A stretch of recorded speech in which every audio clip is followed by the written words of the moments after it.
अब ऐसे मुद्दे हैं, एक इतिहास तो है, उसको हम बदल नहीं सकते। वो इतिहास हमने नहीं बनाया, न आज के अपने आप को हिंदू कहलाने वालों ने बनाया, न आज के मुसलमानों ने बनाया। उस समय घटा, इस्लाम बाहर से आया, आक्रामकों के हाथ आया। उस आक्रमण में भारत की स्वतंत्रता चाहने वाले व्यक्तियों का मनोधैर्य खच्चे करने के लिए देवस्थान तोड़े गए, हजारों है। हिंदू समाज का विशेष ध्यान जिन पर है, विशेष श्रद्धा जिनके बारे में ऐसे कुछ है, उसके बारे में मामले उठते हैं। अब इसका विचार क्या करना, ये मुसलमानों के विरुद्ध नहीं सोचता है हिंदू। आज के मुसलमानों के उस समय पूर्वज भी हिंदू थे। उन सबको स्वतंत्रता से चिरकाल तक वंचित रखने के लिए, उनका मनोधैर्य दबाने के लिए किया गया। इसलिए हिंदू को लगता है कि इसका पुनरुद्धार होना चाहिए। इसमें कोर्ट में जाते हैं तो फिर कोर्ट जो निर्णय देगा उसको मानना चाहिए। अपनी संविधान सम्मत न्याय व्यवस्था को पवित्र सर्वश्रेष्ठ मानकर उसके निर्णय हमको पालन करने चाहिए।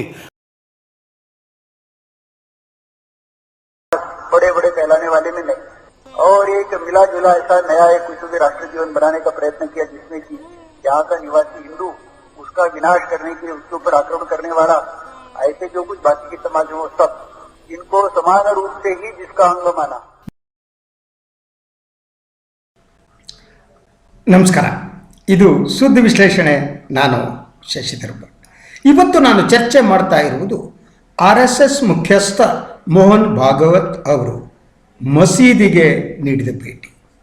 ಯಾಕೆ ಅವರು ಮಸೀದಿಗೆ ಭೇಟಿ ನೀಡಿದರು, ಅದರ ಉದ್ದೇಶ ಏನು, ಅವರ ಹಿಂದೆ ಏನಾದರೂ ಹಿಡನ್ ಅಜೆಂಡಾ ಇದೆಯೇ, ಈ ಬಗ್ಗೆ ಚರ್ಚೆ ಮಾಡೋದು. ನಾನು 2 ಬೈಟ್ಗಳನ್ನು ನಿಮಗೆ ಪ್ರಾರಂಭದಲ್ಲಿ ತೋರಿಸಿದೆ.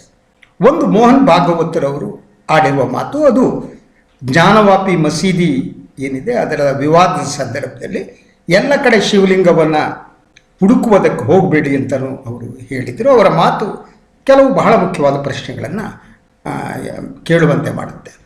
ಇನ್ನೊಂದು ಗುರೂಜಿ ಗೋಲ್ವಾಲ್ಕರ್ ಅವರದ್ದು RSSನ 2ನೇ ಸರಸಂಘ ಚಾಲಕರಾಗಿದ್ದವರು. ಅವರ ಮಾತಿನಲ್ಲಿ ಬಹಳ ಸ್ಪಷ್ಟವಾಗಿ ಮುಸ್ಲಿಂ ವಿರೋಧ ಬಹಳ ಸ್ಪಷ್ಟವಾಗಿ ಕಾಣುತ್ತೆ. ಪ್ರತಿಕಾರದ ಮಾತುಗಳನ್ನು ಕೂಡ ಅವರು ಆಡ್ತಾರೆ. ಆದರೆ ಮೋಹನ್ ಭಾಗವತ್ ಆ ರೀತಿ ಮಾತನಾಡಲ್ಲ. ಅವರು ತಮ್ಮ ಭಾಷಣದಲ್ಲಿ ಹೇಳ್ತಾರೆ, ಈ ಭಾರತೀಯ ಈಗಿನ ಮುಸ್ಲಿಮರೇನಿದ್ದಾರೆ ಅವರ ಪೂರ್ವಜರೆಲ್ಲ ಕೂಡ ಹಿಂದೂಗಳೇ ಆಗಿದ್ದರು. ಸೊ ಈಗ ಏನಾಗಬೇಕು ಅಂತ ಅವ್ರು ಹೇಳ್ತಾರೆ ಅಂತಂದರೆ, ಒಂದು ರೀತಿಯ ಗರ್ ವಾಪಸಿ ಅಂತ, ಅಂದರೆ ಮುಸ್ಲಿಮರನ್ನ ವಾಪಸ್ ನಾವು ಹಿಂದೂಯಿಸಮ್ಗೆ ಇದಕ್ಕೆ ತರಬೇಕು ಅನ್ನೋ ರೀತಿಯಲ್ಲಿ ಅವರು ಮಾತನಾಡ್ತಾರೆ. ಗೋಲ್ವಾಲ್ಕರ್ ಹಾಗಲ್ಲ, ಅವರು ಒಂದು ರೀತಿಯ ಡಿಫ್ರೆಂಟ್ ಆದ ಅಗ್ರೆಸಿವ್ ಆಗಿ ಮಾತನಾಡುವಂಥವ್ರು. ಸೊ ಇವರು ಸ್ಮೂತ್ ಆದ ಒಂದು ಮುಖವಾಡವನ್ನು Mohan Bhagwat ji you see that ಹಾಕಿಕೊಂಡಿದ್ದಾರೆ ಅಂತ ಅನ್ಸುತ್ತೆ ನನಗೆ. ಸರಿ, ಅವರು ಇದ್ದಕ್ಕಿದ್ದ ಹಾಗೆ ಒಂದು ಮುಸ್ಲಿಮನ ರೀಚ್ ಔಟ್ ಆಗುವ ಕೆಲಸವನ್ನು ಅವರು ಯಾಕೆ ಪ್ರಾರಂಭ ಮಾಡಿದ್ರು ಅನ್ನೋದು ಬಹಳ ಮುಖ್ಯವಾದ ಪ್ರಶ್ನೆ. ಭಾಳ ಜನ ಹೇಳುವ ಪ್ರಕಾರ ರಾಹುಲ್ ಗಾಂಧಿಯವರ ಭಾರತ ಜೋಡೋ ನಡೀತಾ ಇದೆ, ಅದರ ಪರಿಣಾಮ ಅಂತಲೂ ಹೇಳ್ತಾರೆ. ಅದು ನಾನು ನಂಬಲ್ಲ. ಯಾಕೆಂದರೆ RSS ಮತ್ತು BJPಯ ಕಾರ್ಯತಂತ್ರ ಇರುತ್ತಲ್ಲ, ಅದು ದೀರ್ಘಕಾಲೀನವಾಗಿರುತ್ತೆ. ದೀರ್ಘಕಾಲೀನವಾಗಿ ಅವರು ಆಲೋಚನೆ ಮಾಡ್ತಾರೆ. ಸೊ ಕಳೆದ 5 ವರ್ಷಗಳ ಅಥವಾ 8 ವರ್ಷಗಳ ಅವರ ಅನುಭವದ ಹಿನ್ನೆಲೆಯಲ್ಲಿ ಅವರು ಮುಸ್ಲಿಮರನ್ನ ರೀಚ್ ಔಟ್ ಆಗ್ತಿದ್ದಾರಾ ಅನ್ನೋದು ಮೊದಲ ಪ್ರಶ್ನೆ. ಅಂದರೆ ಹೊಸದಾಗಿ ಅವರಿಗೆ ಜ್ಞಾನೋದಯ ಆಗಿದೆಯಾ ಅಂತ ನನಗೆ ಹಾಗನ್ನಿಸ್ತಾ ಇಲ್ಲ. ಒಂದು, ಅವರ ಮೂಲ ಉದ್ದೇಶ ಏನಿದೆ ಅದು ಮುಸ್ಲಿಮರಲ್ಲಿರುವ ವಿದ್ಯಾವಂತರು, ಇನ್ನೊಂದು ಏನು ರೀತಿಯ ಜನಗಳೇನಿದ್ದಾರೆ ಸ್ವಲ್ಪ ಆಲೋಚನೆ ಮಾಡುವಂಥವರು, ಸ್ಮೂತಾಗಿ ಇರುವಂಥವರು, ಅಧಿಕಾರಕ್ಕೆ ಬಲಿಯಾಗಂಥ ಅವರನ್ನು ಎತ್ತಕೊಂಡು ಬರಬೇಕು ಅಂತ. They want to divide Muslim community. ಯಾಕೆಂದರೆ ಅವರು ಮಸೀದಿಗೆ ಹೋಗುವುದಕ್ಕಿಂತ ಮೊದಲು ಇಂಟೆಲೆಕ್ಚುವಲ್ಸ್ ಅಂತ ಏನು ಕಳ್ತೀವಿ, ಮುಸ್ಲಿಂ ಇಂಟೆಲೆಕ್ಚುವಲ್ಸನ್ನು 4 ಜನರನ್ನು ಅವರು ಭೇಟಿ ಮಾಡಿ ಚರ್ಚೆ ನಡೆಸಿದರು.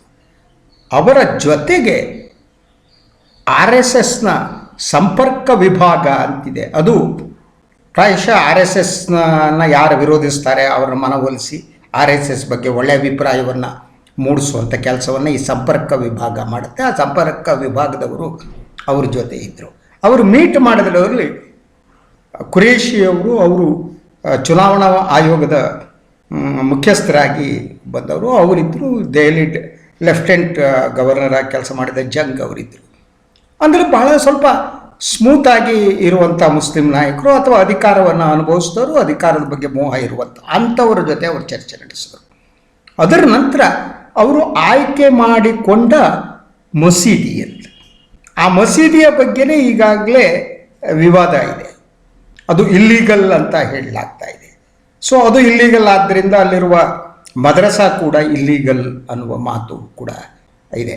ಅದರ ಜೊತೆಗೆ ಅವರು ಮಾತನಾಡುವುದಕ್ಕೆ ಆಯ್ಕೆ ಮಾಡಿಕೊಂಡಂಥ ಮುಲ್ಲಾ ಯಾರವರು ಅಂತ, ಮೊಹಮ್ಮದ್ ಇಲ್ಯಾಸ್ ಅಂತ.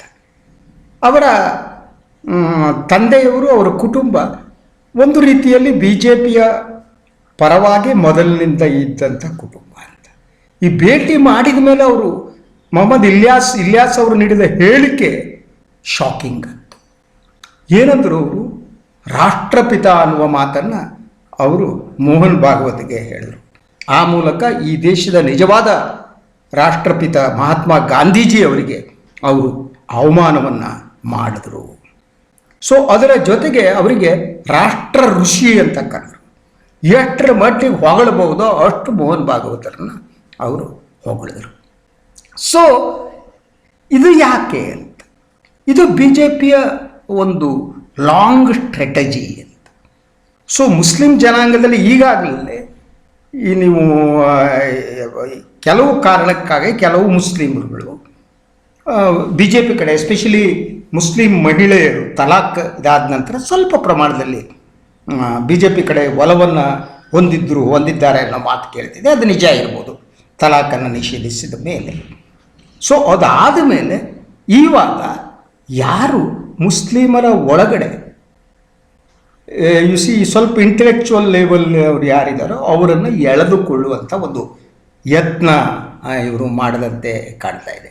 ಸೊ ಆ ಮೂಲಕ ಕೌಂಟ್ರ್ ಮಾಡೋವಂಥದ್ದು. ಯಾಕೆಂದರೆ ಇನ್ನೊಂದು, ಈ ಹಿಂದುತ್ವದ ಇಶ್ಯೂ ಇದೆಯಲ್ಲ, ಅದು ಸಾಕಷ್ಟು BJP ಈಗಾಗಲೇ ಅದನ್ನು ಉಪಯೋಗಿಸಿಕೊಂಡಿದೆ. ಅದು ಸ್ಯಾಚುರೇಷನ್ ಪಾಯಿಂಟ್ ಅಂತ. ಅಂದರೆ ಇಂಡಿಯಾದ ರಾಜಕಾರಣದಲ್ಲಿ ಎಲ್ಲಿ ಹಿಂದುತ್ವ ವರ್ಕ್ ಆಗುತ್ತೋ ಅಲ್ಲಿ ವರ್ಕ್ ಆಗಿದೆ. ಹಿಂದುತ್ವದಿಂದ ಎಷ್ಟು ಮತಗಳು ಬರ್ತವೋ ಅದು ಬಂದಾಗೋಗ್ಬಿಟ್ಟಿದೆ. ಆದ್ದರಿಂದ ಈಗ ಮತ್ತೆ ಅವ್ರು ವಿಸ್ತರಿಸುವುದಿದ್ದರೆ ಅಲ್ಪಸಂಖ್ಯಾತರಲ್ಲಿ ಇಂಥವ್ರನ್ನ ಹೇಳ್ಕೋಬೇಕು ಅಂತ ಅವರ ಉದ್ದೇಶ ಇರುವುದು. ಸೌತ್ನಲ್ಲಿ ಏನಿದೆ, ಸೌತ್ನಲ್ಲಿ ನಾವು ಪ್ರಬಲರಾಗಬೇಕು ಅಂತ ಅಂದರೆ ಆವಾಗ ಸ್ವಲ್ಪ ಪ್ರಮಾಣದ ಮುಸ್ಲಿಂ ಓಟು ಬೇಕು ಅಂತ ಅವರಿಗೆ ಅನಿಸ್ತಾ ಇದೆ. ಯಾಕಂದರೆ ನೆಕ್ಸ್ಟು ತೆಲಂಗಾಣದಲ್ಲಿ ಅಧಿಕಾರ ಪಡಿಬೇಕು ಅಂತಿದ್ದಾರೆ. ಅದಕ್ಕೆ ಈ ಸಾಫ್ಟ್ ಅವ್ರು ಯಾರಿದ್ದಾರೆ ಮುಸ್ಲಿಮ್ಸು, ಆ ಸಾಫ್ಟ್ ಮುಸ್ಲಿಮ್ಸನ್ನು ಎಳೆದುಕೊಳ್ಳುವ ಒಂದು ಯತ್ನದ ಭಾಗವಾಗಿ ಇದು ಕಾಣುತ್ತೆ. ಅದಕ್ಕೆ ಅವರ ಬಗ್ಗೆ ಒಲವಿರುವ ಮುಸ್ಲಿಂ ಮುಲ್ಲಾಗಳನ್ನು ಇನ್ನೊಬ್ಬರನ್ನ ಅವರು ಬಳಸ್ಕೋತಿದ್ದಾರೆ ಅನ್ನೋದರಲ್ಲಿ ಯಾವ ಅನುಮಾನ ಕೂಡ ನಮಗೆ ಬೇಕಾಗಿಲ್ಲ. ಆ ಸ್ಟ್ರಾಟಜಿಯನ್ನು ಮೋಹನ್ ಭಾಗವತ್ ಯೂಸ್ ಮಾಡ್ತಿದ್ದಾರೆ. ಸೊ ನಮ್ಮ ಸಾಂಸ್ಕೃತಿಕ ಸಂಸ್ಥೆ, ನಮ್ಮದು ರಾಜಕಾರಣ ಸಂಬಂಧ ಇದೆಲ್ಲ ಸುಳ್ಳು, ಬುಲ್ಶಿಟ್. ಅವ್ರು ಮಾಡೋದು ರಾಜಕಾರಣ, ಅವರ ರಾಜಕೀಯ ಮುಖ ಅಂದರೆ ಭಾರತೀಯ ಜನತಾ ಪಕ್ಷ ಅನ್ನೋದು ಎಲ್ಲರಿಗೂ ಸ್ಪಷ್ಟವಾಗಿ ಗೊತ್ತಿರುವಂಥ ವಿಚಾರ. ಆ ಕಾರಣಕ್ಕಾಗಿ 2024 ಇಲೆಕ್ಷನ್ ಏನಿದೆ ಆ ಸಂದರ್ಭದಲ್ಲಿ ಸ್ವಲ್ಪ ಭಯ ಶುರುವಾಗಿದ್ದು ನಿಜ. ಯಾಕಂದರೆ ಕಾಂಗ್ರೆಸ್ಗೆ ಏನು ಮತ್ತು ಶಕ್ತಿ ಬರ್ತಾ ಇದೆ, ಅದು ಅವರಿಗೆ ಭಯವನ್ನು ಉಂಟು ಮಾಡಿದೆ. ಆ ಕಾರಣಕ್ಕಾಗಿ ಮುಸ್ಲಿಂ ರೀಚ್ ಔಟ್ ಆಗುವುದಕ್ಕೆ ಅವರು ಟ್ರೈ ಮಾಡ್ತಾರೆ. ಆದರೆ ನಿಜವಾಗಿ ಅವರು ಗೊಲ್ವಾಲ್ಕರ್ ಶಿಕ್ಷಣೆ, RSS ತತ್ವ ಸಿದ್ಧಾಂತ ಅಂತಂದರೆ ಗೊಲ್ವಾಲ್ಕರ್ ಅವ್ರದ್ದೇ. ನಿಮ್ಗೆ ಯಾವ ಅನುಮಾನನೂ ಬೇಕಾಗಿಲ್ಲ. ಎಗ್ರೆಸಿವ್ ಆದ್ದು. ಆದರೆ ಈಗ ಎಗ್ರೆಸಿವ್ ಆಗಿ ಮುಂದುವರಿಯುವ ಸ್ಥಿತಿಯಲ್ಲಿ ಅವರು ಇಲ್ಲ. ಗೊಲ್ವಾಲ್ಕರ್ ತತ್ವ ಒಪ್ಪಿದ್ರು ಕೂಡ ಗೊಲ್ವಾಲ್ಕರ್ ಅಂತ ಮಾತನಾಡೋಕ್ಕೆ ಈಗ ತಕ್ಕ ಕಾಲದಲ್ಲಿ ಆಗಲ್ಲ ಅನ್ನೋ ಕಾರಣಕ್ಕಾಗಿ ಸ್ಮೂತಾಗಿ ಮಾತಾಡ್ತಾರೆ. ಆದಷ್ಟು ಈಗಂದರೆ ಸಮಾಜವನ್ನು ಬೇರೆ ಬೇರೆ ರೀತಿ ಒಡೆದಂಥ RSS ಈಗ ಮುಸ್ಲಿಮರನ್ನು ಒಡೆಯುವುದಕ್ಕೆ ಹೊರಟಿದೆ ಅಂತ. ಮುಸ್ಲಿಮರನ್ನು ಒಡೆದು ತಮ್ಮತ್ತ ಎಳ್ಕೋಬೇಕು.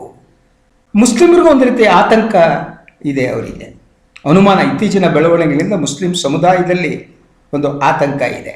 ಆದರೆ ಮಜಾ ಏನು ಗೊತ್ತಾ, ಇವರು ಏನು ಮೊದಲು ಯಾರನ್ನ 4 ಜನ ಇಂಟೆಲೆಕ್ಚುವಲ್ ಮುಸ್ಲಿಮ್ಸ್ ಕರೆದು ಮಾತಾಡಿದ್ರು ಅವರಾಗಲಿ, ಈ ಇಲಿಯಾಸ್ ಅನ್ನುವ ವ್ಯಕ್ತಿ ಆಗಲಿ, ಅವರ ಕುಟುಂಬ ಆಗಲಿ, ಅವ್ರ ಬೆಂಬಲಿಗರಾಗಲಿ, ಅವರು ಮೇನ್ ಮುಸ್ಲಿಮನ್ನು ರಿಪ್ರೆಸೆಂಟ್ ಮಾಡ್ತಾ ಇಲ್ಲ ಅನ್ನೋದು ಬಹಳ ಮುಖ್ಯವಾದ್ದು. ಆದರೂ is trying is best.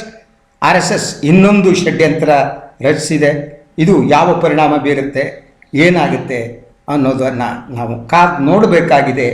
RSS ಹೊಸ ಜಾಲ ಇದು. ಇದಕ್ಕೆ ಮುಸ್ಲಿಮರಲ್ಲಿ ಅನಿವಾರ್ಯವಾಗಿ ಕೆಲವರು ಆ ಒಂದು ಮುಸ್ಲಿಂ ಇಂಟೆಲೆಕ್ಚುವಲ್ ಅಂತ ಹೇಳಿಕೊಂಡು ಬರೋದಕ್ಕೆ ಬಲಿಯಾಗ್ತಾರೋ ಗೊತ್ತಿಲ್ಲ. ಬಟ್ ಅಗೇನ್ ಇಟ್ ಈಸ್ ಒಡೆಯುವ ತಂತ್ರ, ಮುಸ್ಲಿಮರನ್ನು ಒಡೆಯುವ ತಂತ್ರಕ್ಕೆ ಈಗ ಮೋಹನ್ ಭಾಗವತ್ ಕೈ ಹಾಕಿದ್ದಾರೆ. ಸಾಫ್ಟ್ ಆಗಿರುವ ಮುಸ್ಲಿಮರನ್ನು ತಮ್ಮ ಹತ್ರ ಎಳ್ಕೊಳ್ಬೇಕು ಅನ್ನೋದು ಅವರ ಉದ್ದೇಶ. ಇದು ಇವತ್ತಿನ ಸುದ್ದಿ ವಿಶ್ಲೇಷಣೆ. ಯಥಾ ಪ್ರಕಾರ ನನ್ನ ಕಣ್ಣು ಇನ್ನೂ ಸರಿಯಾಗಿಲ್ಲ, ಡಾಕ್ಟರ್ ಪ್ರಕಾರ 1 ವಾರ ಬೇಕು, ಆದ್ದರಿಂದ ನನ್ನ ಮುಖ ತೋರಿಸ್ತಾ ಇಲ್ಲ. ಎನಿವೆ ಗುಣ ಆದ ತಕ್ಷಣ ಬರ್ತೀನಿ. ಎಲ್ಲರಿಗೂ ಒಳ್ಳೆಯದಾಗಲಿ. ನಮಸ್ಕಾರ.